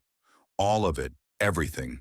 The entire impossible horror of D-Day and the Atlantic Wall and being 17 years old and killing men whose mothers waited for letters that would never come. You cry until there's nothing left, until you're empty, until the tears stop because your body has no more water to spare. Your chest aches, your throat is raw, you're shaking. But something has been released, some poison drained from a wound that needed lancing. You sit there in the bunker for an hour, maybe two, just breathing. Just existing in the space where you became a killer and a prisoner and something you don't have words for yet. The silence is different from the silence before June 6th. That was anticipation. This is aftermath. This is the quiet that follows catastrophe, when everything has already happened and what remains is learning to live with consequences. Footsteps on the concrete outside. You tense, ready to explain your presence, ready to be arrested for leaving the field hospital. But the person who appears in the doorway isn't an American guard. He's American, yes. The uniform makes that clear. But he's not on duty. He's just standing there looking around the bunker with an expression you recognize because you wore it yourself minutes ago. He's young, maybe 19, maybe 20, old enough to have been in that first wave on June 6th. Old enough to have been one of the men wading through water while you fired at him. He sees you, freezes. His hand doesn't go to his weapon, just hangs at his side. You're both unarmed, both veterans of the same battle from opposite sides. The moment stretches, silent and strange. He says something in English. You don't understand the words, but you understand the tone. Not hostile, not friendly, just acknowledgement. He was here too. He knows what happened in this bunker, even if he doesn't know the specific details. He knows men died here, Americans and Germans both. He reaches into his pack, pulls out a canteen, offers it to you. The gesture is clear across language barriers. You take it, drink. Water, cool and clean. You hand it back. He nods, takes it, sits down against the opposite wall. Not close, maintaining distance, but not leaving either. You sit there together in silence, American and German, victor and defeated. Two young men who survived June 6th when so many didn't, sitting in a concrete bunker that outlasted everyone who defended it. After a while, he stands, nods once, leaves without speaking again. You watch him go, this soldier whose name you'll never know, whose face you'll remember forever. You don't know what that encounter means. Maybe nothing. Maybe everything. Maybe it's forgiveness or understanding, or just two traumatized survivors acknowledging each other's existence. But it feels important somehow. Feels like it should mean something, even if you can't articulate what. You leave the bunker as afternoon light slants golden across the beach. Time to go back before someone notices you're missing. Before your 3 days of freedom end, and you're shipped to England to wait out however long this war lasts. But first you stand on the sand where Americans died, where you killed them, where the Atlantic Wall fell in 8 hours of fire and blood and futility. The waves wash in and out. Same as always, indifferent to history. The water doesn't care about D-Day or dead soldiers or the end of German occupation. It just keeps moving, eternal and unstoppable, the same water that brought the invasion fleet now cleaning the beach of evidence. You think about Rommel's words, filtered down through the ranks before June 6th. The war will be won or lost on these beaches. He was right. It was lost here. Not because the Atlantic Wall was weak, but because the invasion was too strong. Because America could afford to lose thousands and keep coming, while Germany could barely afford to feed the defenders. You think about your mother, about the letter you sent. I'm alive. Such simple words. But they contain everything that matters. You survived. Somehow, against odds that killed Hoffman and Hans and hundreds of thousands of others, you survived. That has to count for something. The walk back to the field hospital takes longer than the walk out. Your feet hurt, the missing toes aching in phantom ways that frostbite gifted you, but you make it. Slip back into the facility without anyone noticing you were gone. Lie down on a cot in the transient tent. Close your eyes. The nightmares come, but they're different now. Not softer, not easier, but changed somehow. You faced the bunker, stood where Hoffman died. Cried in the darkness where you became whatever you are now. The dreams still show you the blood and screaming, but they don't own you quite the same way. 2 days later, they put you on a truck convoy heading to the coast. The port at Cherbourg is operational now, captured by Americans after fierce fighting.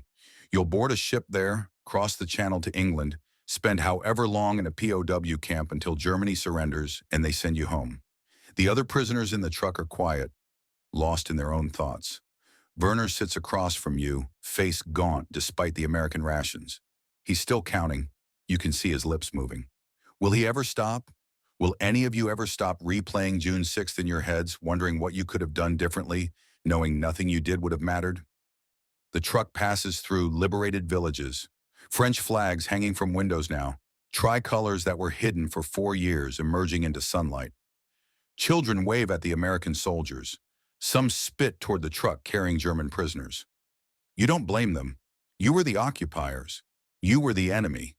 That you were also just scared kids following orders doesn't erase 4 years of occupation.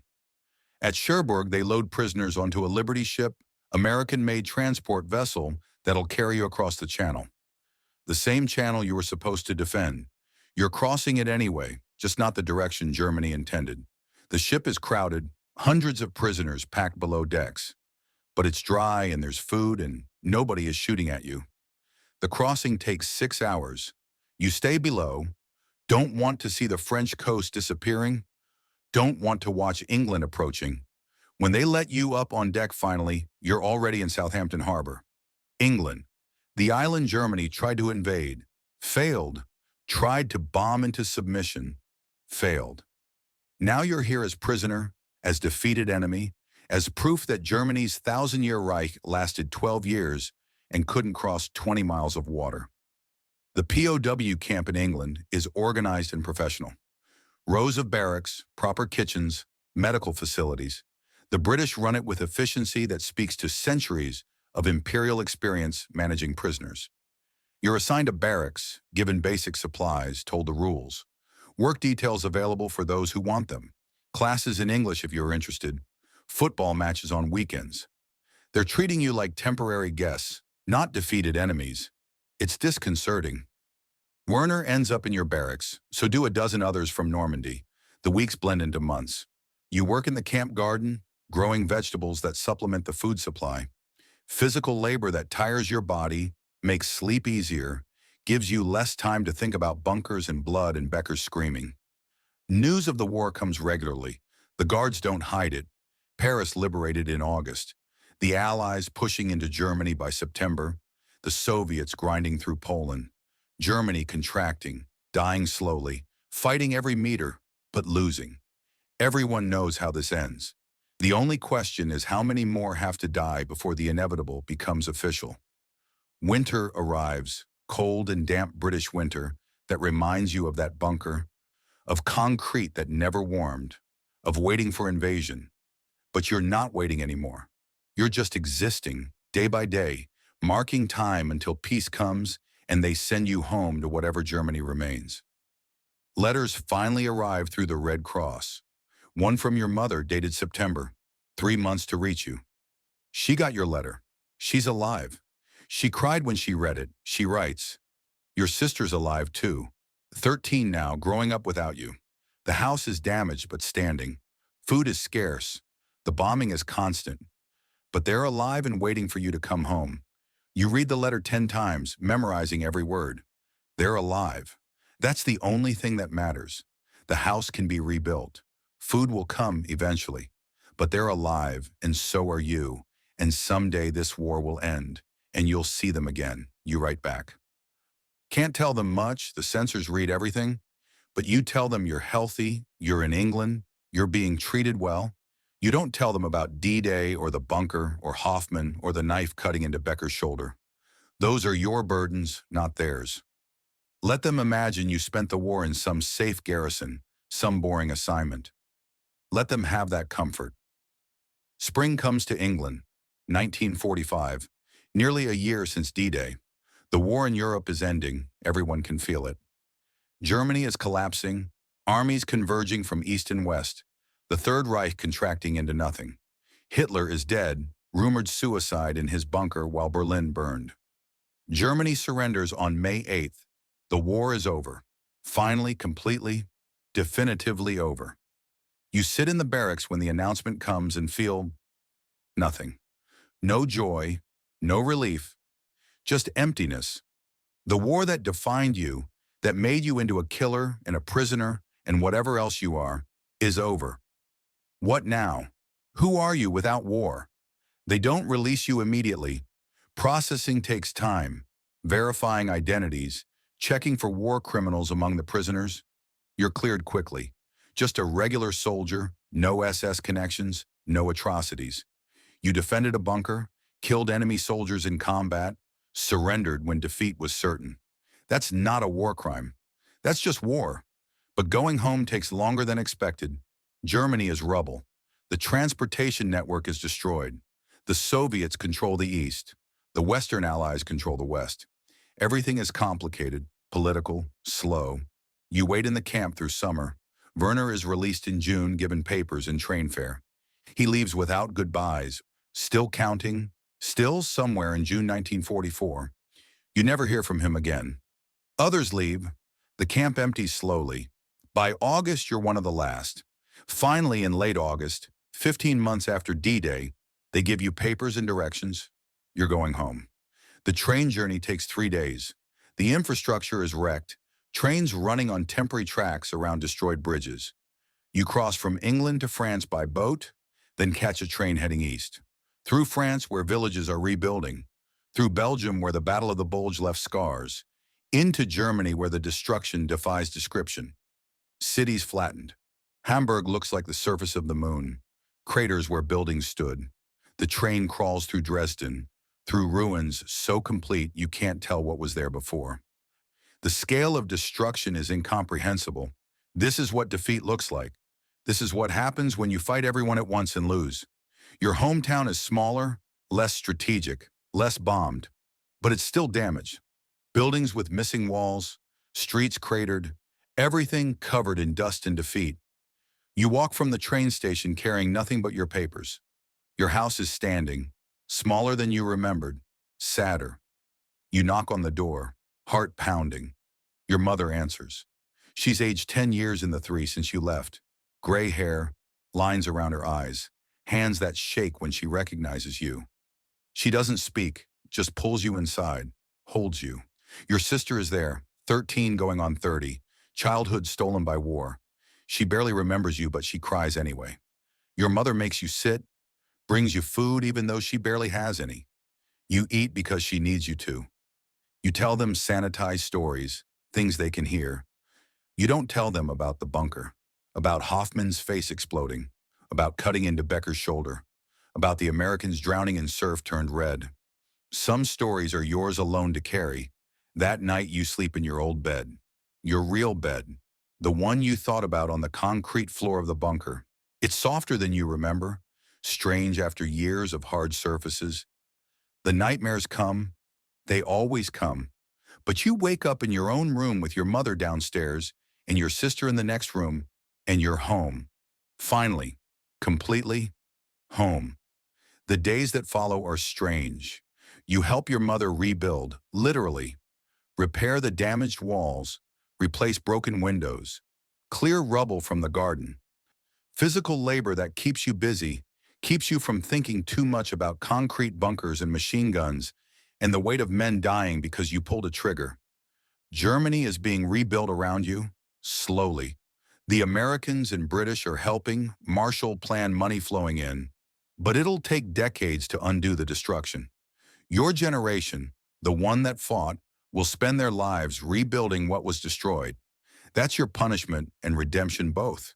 You broke it, now you fix it. Months pass. You don't talk about D-Day. When people ask where you served, you say France and change the subject. Nobody pushes. Everyone has stories they don't want to tell. The whole country is traumatized, processing 6 years of war and 12 years of Nazi rule. The horror is too large for individual stories. It gets subsumed into collective guilt and grief. But alone at night, you think about the bunker, about Werner counting kills that didn't matter, about Stefan losing his leg at 16, about the American soldier who gave you water in the place you tried to kill him, about whether any of it meant anything beyond young men dying for old men's ambitions. You think about the Atlantic Wall, that monument to hubris, concrete fortifications that fell in hours, about Rommel who understood but wasn't there, about von Rundstedt who didn't believe, about Hitler who slept while the invasion began, about all the ways Germany failed you before you fired your first shot. You think about your mother's letter, "I'm alive," 3 words that contained everything. You're alive. Hoffman isn't. Hans isn't. Thousands of Americans aren't. Hundreds of thousands of Germans aren't. But you are. And that has to count for something. Has to mean something even if you don't know what yet. Years pass. You rebuild. Germany rebuilds. The bunkers in Normandy become tourist sites, memorials, places to remember and learn. You don't go back. Can't. Too many ghosts. But you read about them, about ceremonies where old men in uniforms shake hands across former battle lines. American, British, Canadian, German veterans, together, acknowledging what they did to each other, choosing peace over continued enmity. The nightmares fade but never disappear. Hoffman's face, Becker's screams, the weight of the MG-42, the Americans falling in red water. They stay with you, part of who you are now. You learn to live with them the way you learn to live with missing toes, a phantom pain that never quite heals but becomes bearable. You marry eventually, have children. Don't tell them the whole truth about the war. Just that you served, you fought, you survived. Let them imagine something less horrific than reality. When they're older, maybe you'll tell them more. Or maybe you'll take it to your grave. Let your burden die with you. But sometimes, lying in bed next to your wife, warm and safe and home, you think about that 17-year-old in a concrete bunker waiting for the world to end. You think about how he didn't die on June 6th, but he didn't survive either. How something in him broke and something else was born. How war changes everyone it touches, turns boys into killers and killers into men who spend decades trying to be human again. You think about the Americans, about the soldiers who waded through chest-deep water under fire, who climbed over their friends' bodies, who took that beach despite the killing, about their mothers who waited for letters, about their own nightmares and traumas and burdens, about how war makes victims of everyone, even the victors, even the ones who live. And you're grateful, deeply, fundamentally grateful, for survival, for home, for peace, for warm beds and full stomachs and children who don't know what artillery sounds like, for the American soldier who gave you water when he could have shot you, for the British guards who treated you with dignity, for your mother who waited, for your sister who grew up in war but lives in peace. The Atlantic Wall fell 80 years ago now, though it's still decades in your future as you lie here in 1945 trying to process what you survived. Those 17-year-olds are gone, scattered across Normandy beaches, in graves marked and unmarked. But you're here, alive, changed, carrying memories that weigh more than concrete ever could. You close your eyes. Tomorrow you'll wake up and help your mother repair the house. Tomorrow you'll take another step toward whatever normal life looks like after war. Tomorrow you'll carry Hoffman and Hans and Becker and all the Americans whose names you never knew. You'll carry them because someone has to. Because forgetting would be easier, but remembering is necessary. Because the dead deserve witnesses to their sacrifice, even when that sacrifice achieved nothing but delay. Sleep comes, the dreams wait, but so does mourning. And mourning means you survived another night. Another day of living in a world where you're no longer defending an impossible wall, but building something new from ruins. That's all any of us can do. Survive. Remember. Build. Hope the next generation learns from our mistakes.